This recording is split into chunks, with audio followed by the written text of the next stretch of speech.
लाभ कहाँ मिलना चाहिए?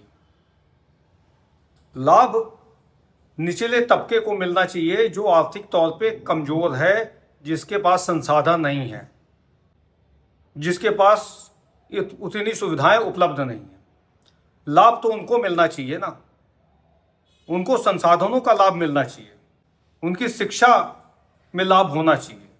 यहाँ तक कि अगर पैसा नहीं है तो निःशुल्क शिक्षा का भी प्राविधान होना चाहिए, ताकि वो मेहनत करें, वो अपने स्तर को बढ़ा सकें, वो दिन रात मेहनत करें, परिश्रम करें, अपनी योग्यता के आधार पर सेलेक्ट हो। अच्छा, एक बात बताइए, अगर पढ़ने के लिए पैसा नहीं होगा, शिक्षा प्राप्त करने के लिए पैसा नहीं होगा, जैसे गरीब दिहाड़ी मजदूर है, दिन रात मेहनत कर रहा है, वो 2 वक्त की रोटी कमा पाता है, अगर उसको शिक्षा प्राप्त करने के लिए अगर पैसा नहीं होगा, धन उसके पास नहीं होगा, तो पहली बात तो पढ़ाई नहीं करेगा, और पढ़ाई नहीं करेगा तो उसको आरक्षण होने ना होने से क्या मतलब है, उसको क्या लाभ मिलेगा?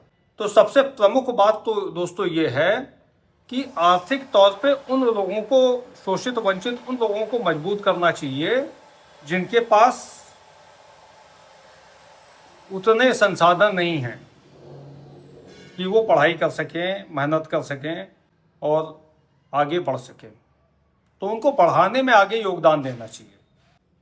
तो हमेशा दोस्तों आरक्षण का पैमाना आर्थिक आधार पर तय होना चाहिए, ना कि जातिगत आधार पर।